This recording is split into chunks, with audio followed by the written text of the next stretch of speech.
Hi everyone, this is Kathy. Where are we, Beverly? Beverly's with me. We're in Santa Clara for a conference and I'm excited about that. And next week I'm going to New Zealand. I'm going to be in Wellington. That's so exciting.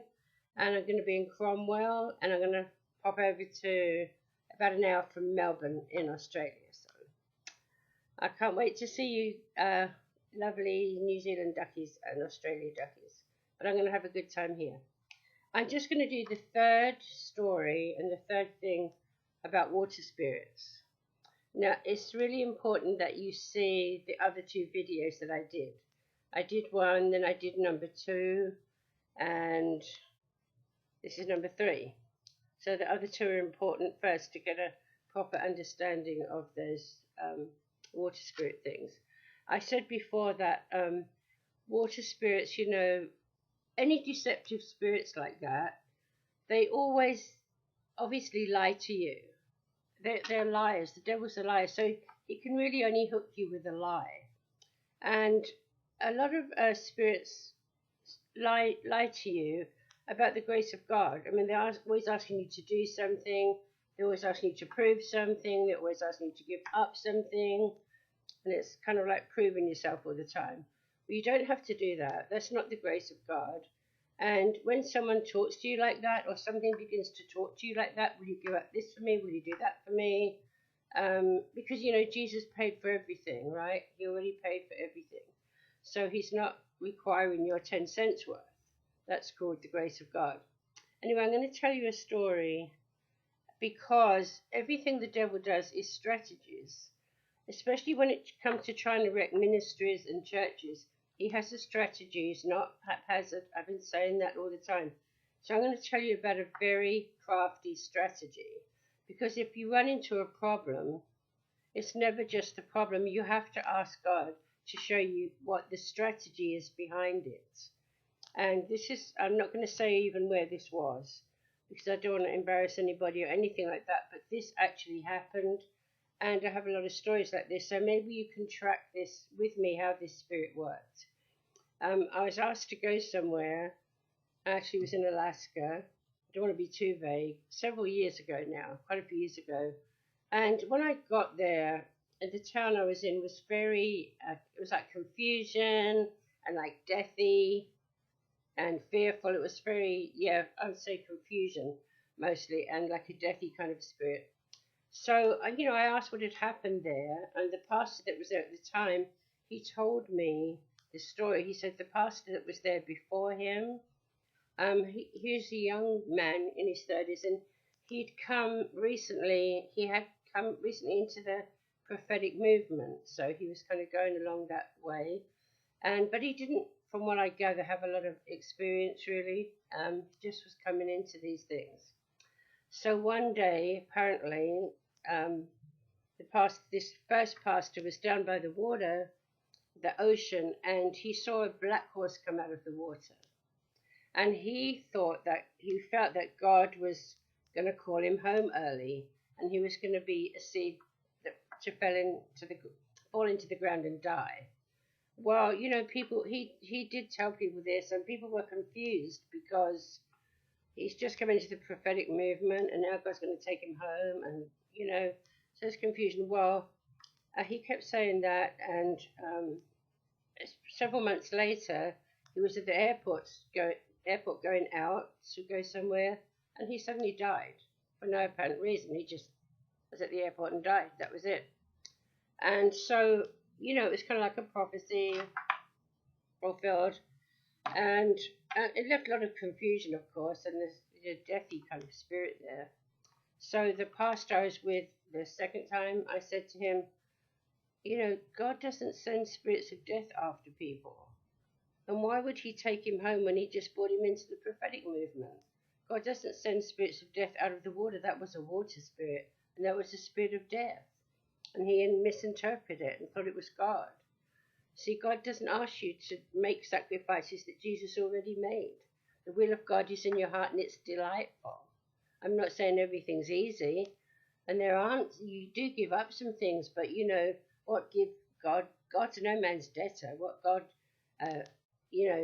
ask you to leave, because he's got something much, much better. Isn't that right? You're not like called to be a martyr in that sense, unless you're in one of the countries where you truly do become a martyr for your faith. Not, it's not having a hard time, because a lot of people think they're a martyr because, people give them a hard time at work, but a lot of the time they deserve it because they can become a pain. Anyway, so the pastor I was with was not very convinced, because some other people, big ministry people, had quoted this first guy, you see, and said he was a seed to fall into the ground and die, and all that stuff. So, I said, well, look, it's not God. I don't believe that was God, and you need to get rid of this death thing out of this town. And so I said to him, if I call Bob Jones and he tells you that it wasn't God, and would you believe him? And so the pastor said yes. So I got Bob Jones on the phone because he knew about the situation. And I said, Bob, this man, these people think that was God calling the first pastor home. And Bob said to me, well, you know that that's not true. And I said, I know that that's not true. But, people that you do know in the ministry are like quoting this man, saying he's going to be a seed of death and a horse coming out of the water and all this stuff. So I said, I know that's not true. So I said, but please would you talk to this pastor? So Bob said yes, and he talked to the pastor. And of course, when Bob said it, that was different. So then he received it. And that day I went with him. We found the confusion and the death. And he actually cast the spirit of death back into the water where it came from. And I was with him when he did that. Well, things were fine after that. But then several years later, another thing happened. Now, I want to explain this to you. Sometimes these strategies and spirits attach themselves to a place or a position. A spirit can attach itself to a pulpit, to a ministry, to a pastoral position, to a prophetic position. They attach themselves to that position. Whoever gets in there, if they're not careful, it will start to take them down, because that's its strategy. Especially water spirits have strategies like that. Anyway, the next thing that happened was several years later, the pastor called me again and wanted me to go help him do some things. Well, I'm not going to go into all of that. But when I got there, I didn't really witness to it at all. The things he wanted to do, I didn't feel like it was God. He wanted to get rid of some people from the eldership, and I felt they were good guys. He needed them. The other thing I felt was he wasn't really called to be a pastor. Now, I felt like he was called to fill a gap, and that's what he had told me in the beginning. He was called to fill this gap until God brought, a proper pastoral person there. But he kind of overstayed. I don't know if he got comfortable and liked being a pastor, or I don't know what it was. So I said again, I don't think you're really called to be a pastor. You're just filling a gap, because when your other friend died. But anyway, he kind of stayed. It didn't work. He got a bit upset with me because I didn't do what he said. I didn't help him get rid of the other people. He wanted me to sort out his wife, and I talked to his wife, and his wife was fine. And it was actually she was having a problem, and he got kind of controlling. So I felt like that same spirit was trying to attach itself to him, but to take him out like in a different way. Just get him totally out of the will of God and kill him, and it almost did kill him a couple of times. One was when his fishing boat overturned. Anyway, so trying to, not make this too long.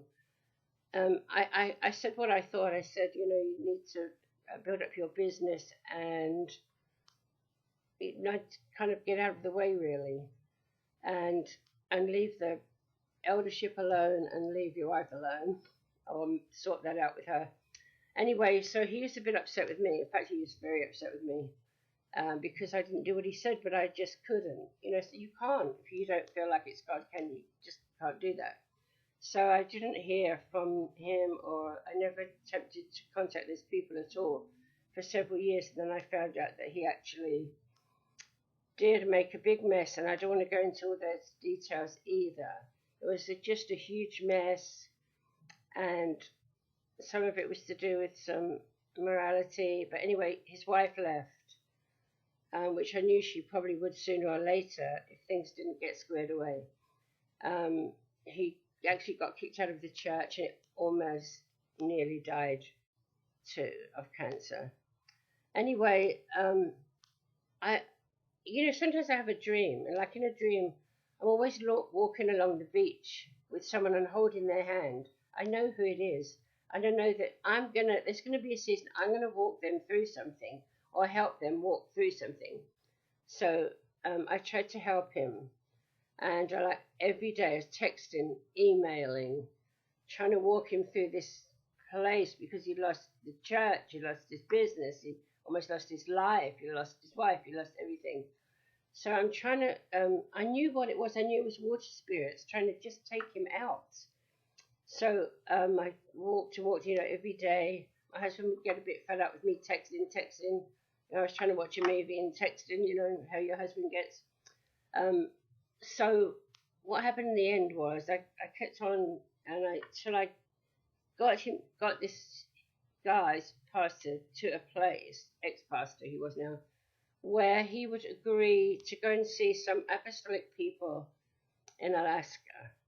I thought if he can just acknowledge that was his fault, the things that happened, he could get delivered. And God always gives people an opportunity to start again. He always will bless them if you can just go back to that, but you do have to go back to that.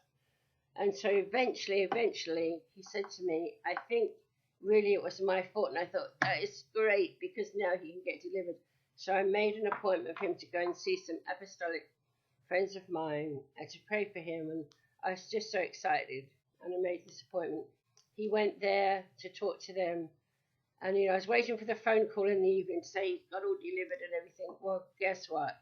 I got a phone call. But my apostle friend said, Kathy, we couldn't pray for him. I'm like, what? He said, we couldn't pray for him because he wouldn't admit he did anything wrong. So, anyway, it's enough of that story. I don't have to tell you any more of it. But I just wanted you to see that sometimes those spirits attach themselves to a place or to a position, like a pastorate or a prophetic. They try and, even a school, even a church, they attach themselves. And they'll try and do the same thing over and over, no matter who's there. Just try and take people out one way or the other. But there is a strategy. And the beginning of the strategy is always based on a lie. It's always based on a lie, and it's always to do with somebody doing something, that Jesus already did. It's always making these sacrifices and give up this and give up that.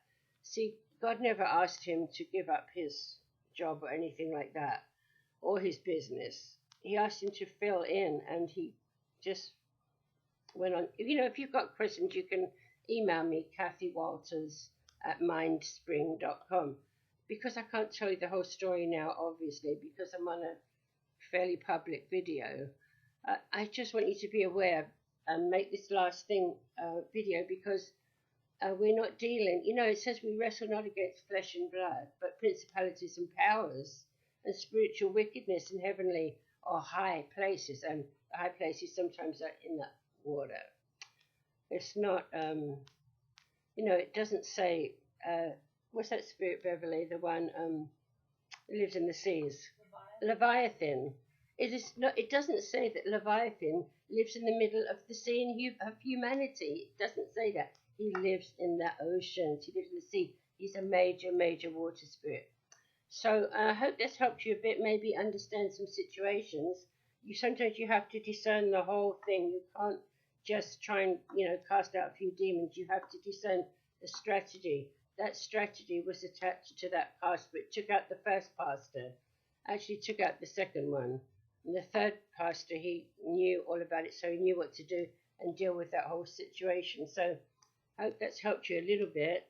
I'm just going out to eat now, and you can get on my website, kathywaltersministry.com. There's some great stuff on there, some books and CDs.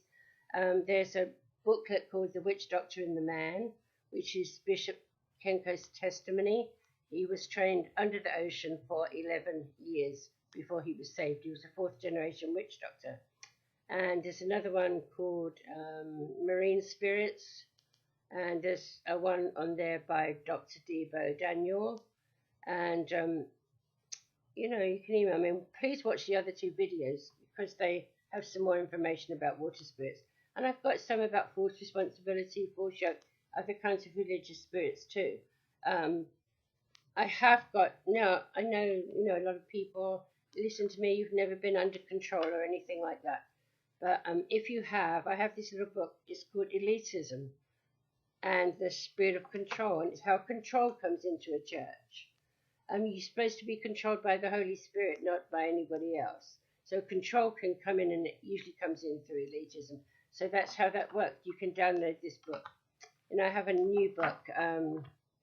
This is called Spiritual Meaning of Aromas, Flowers, Trees, and Colours. Everybody's smelling the aromas now. It's so exciting. I had two people ask me this morning, what does vanilla mean? Well, it means revelation and pure word. And all these different aromas are coming because God speaks to us through the aromas, through prophecies, through signs and wonders. You know, he speaks to us in so many different ways. It's so awesome.